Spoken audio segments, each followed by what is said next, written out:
Hello and welcome back to Rene and Me, where it's time for chapter 15.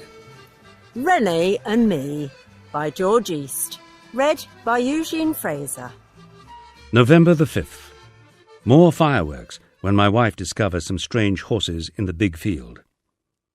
I reach for my wallet and go to negotiate a settlement with their owner. November the 11th. No temporary tenants have appeared in the top fields this week, so it looks as if we're free to walk through them without upsetting anyone. November the 29th. I tire of my daily battle with the woodpile and persuade my wife that we should spend the afternoon in the bar Ghislaine and take advantage of the free heating. It must be remarkably cold, as there are 2 smouldering logs in the giant fireplace. I notice immediately that Mr. Morris is not in his usual position, and Ghislaine breaks the news we are already expecting, but hoping not to hear. She tells us that he was at Marcel Bernard's house 2 nights ago for supper. They walked out into the yard to say good night, and as they shook hands, he looked up at the night sky, commented on how clear, bright, and calm it all was, and fell gently at his friend's feet. The doctor says his heart just gave out, and he would have felt no pain. The same man has been telling Morris for years that drinking would be the death of him, she says, so at least our friend has had the last laugh. We ask if Rene has been told, and Ghislaine says that he hasn't shown his face since leaving La Pousse. He's probably too embarrassed after his last visit to the bar. There's talk that he's gone to work for the farmer at the Grand Manoir at Saint-Jacques and has a cottage there as part of their agreement. If that's true, he's a traitor and is yet another reason for not appearing in Neu. But it seems a shame that he may not know his oldest friend in the village is dead.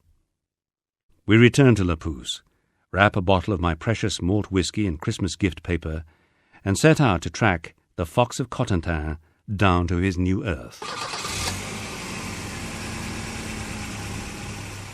Under cover of darkness, we cross the unmarked but scrupulously observed frontier between Neu and Saint-Jacques-de-Neu.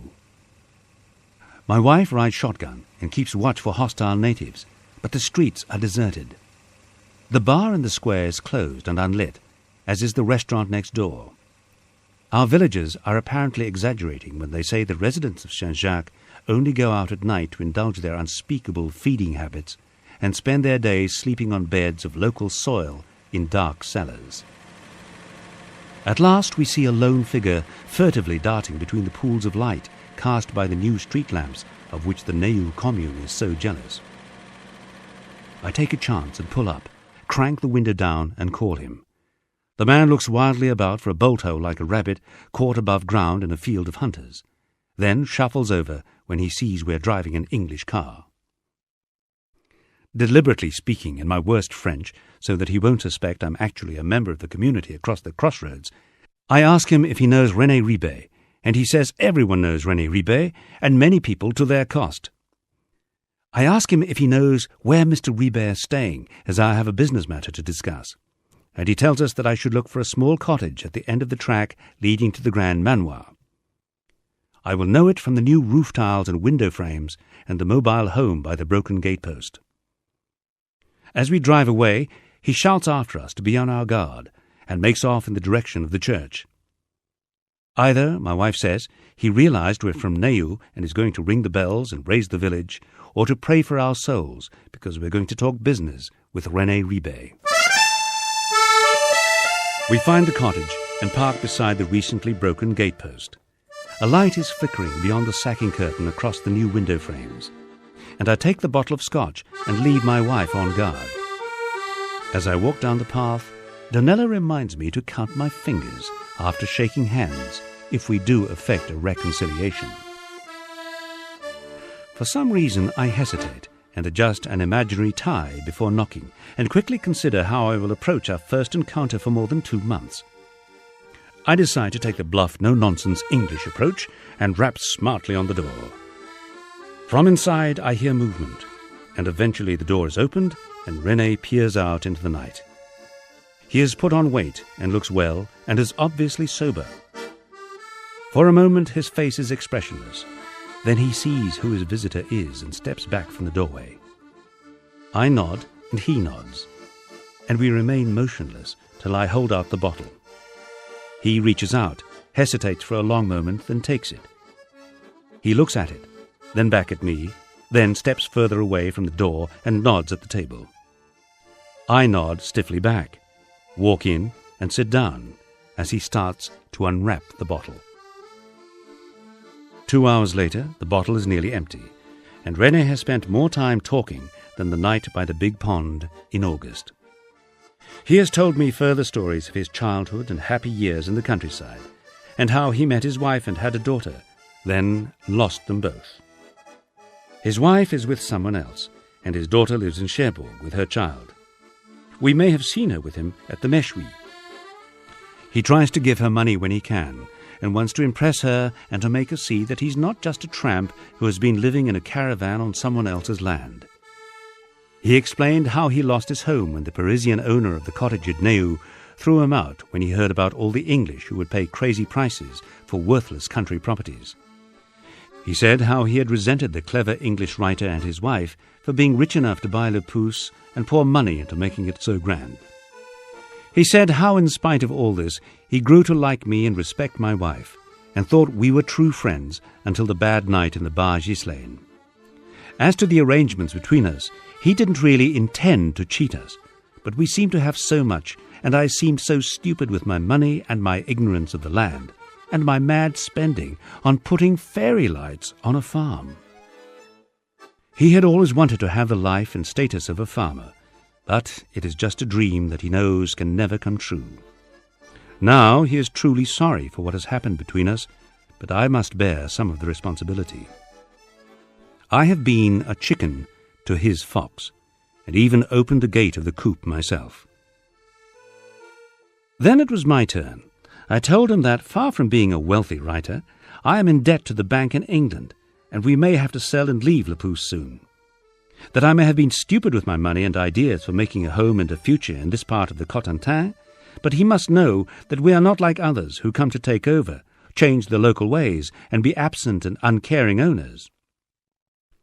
I am here to stay and to learn, and have learned a great deal, especially from him, who I would still like to be my friend, whatever has happened in the past. As I paused to drain my glass, he said that whatever happens between us in the future, we have no choice but to be friends. As they say in the countryside, he is my pote for life, and there is not much we can do about it. Another hour passes, then I rise to leave. Before I walk unsteadily back to where my wife sleeps in the car, he asks me to wait, then returns with something wrapped in an old newspaper. It is his present to us for Christmas, and perhaps I'll put it in the mill cottage next to the pictures of Jean Chevalier and Mr. John Major. As he stands and watches from the doorway, I unwrap the parcel on my lap and see that it's a photograph of a young René with a middle-aged man who must be his father.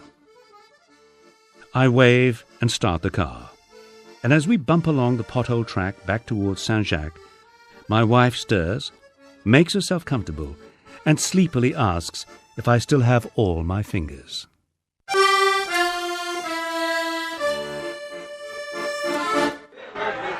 December the 21st. We're gathered in the bar Gislaine to prepare for the Christmas warm-up party. All around me, the Jolly Boys Club is in full convention, but the seat from where Mr. Morris would have been looking thoughtfully at his sous has been left vacant. As chairman of the wine committee, Fredo is consulting with himself and Madame Gislaine about final amendments to the list of one. He sees that I am watching, smiles knowingly, nods and holds up his 2 index fingers as if demonstrating the size of one of the hundreds of hapless trout he has caught this morning. I smile back as he nods towards the pissoir outside the grocery shop window and tap my watch to indicate that we will meet later to play the sausage game. What he doesn't know is that I have already visited the village hall and adjusted the names written on the relevant paper tablecloths. I shall now be sitting elsewhere with the older and smaller members of the Jolly Boys Club, while I have ensured that he will be sharing a table with Hubert Audois. I went swimming in the big pond with Hubert this summer, and know that it's not only his moustache that is bigger than Fredo's. At my side, René Ribet is making plans at the back of a beer mat for our farm at Le Pouce. He's been almost rehabilitated into the commune, and next year we've decided we're going into partnership to beat the bloody English at their own game. We shall produce the finest lambs in all Normandy, and perhaps France. While he happily scribbles details of stock numbers and costs, overheads and potential resale prices, he stresses how important it is that we must be totally honest with each other and share all expenses and whatever profits there may be made in our first year as real farmers. As he gets to the part about his specialist knowledge of negotiating for the best prices for buying and selling, and how it is vital that the control of all financial matters be left entirely to him, I merely look knowingly at him, and he falters, smiles wryly, and goes back to his plans. A little later, and the Jolly Boys Club prepares to move on to the village hall. I excuse myself, leave the bar, and cross the road to spend a few moments alone with Jean Chevalier. In the churchyard, the flowers around John's grave are as fresh as ever. I sit down and begin to tell him about the latest news from Le Pouce and his commune. He will be pleased to know that René is back with us, and I am sure that John will not mind if we use his fields by the road for our sheep farm. I know the grass is good and the land well drained, but I shall need his help and guidance to make a success of the venture. There's also what may be good news from England. I have sent some pages of a book I am writing about our past year at Le Pouce and Neu to a big publishing company, and so far they've not sent it back, which is very encouraging. As he will know, it looks like being a long and hard winter, but the new year and seasons will arrive as always, and we will do our best to make the most of what time we have left to enjoy the good days and put up with the bad. I hear the sounds of laughter as the villagers make their way to the hall and stand to say good night. Before I leave, I tell John that Donella has still not met her badgers, and I have finally given up my plans for finding the miller's gold. Now, though, I am beginning to see that the real treasure at Le Pouce has been all around us, all the time.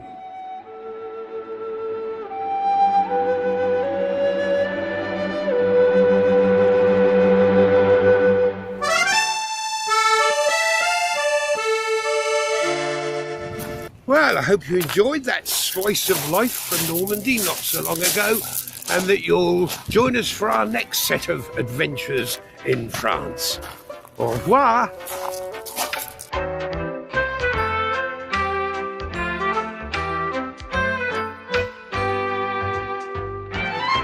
René and Me.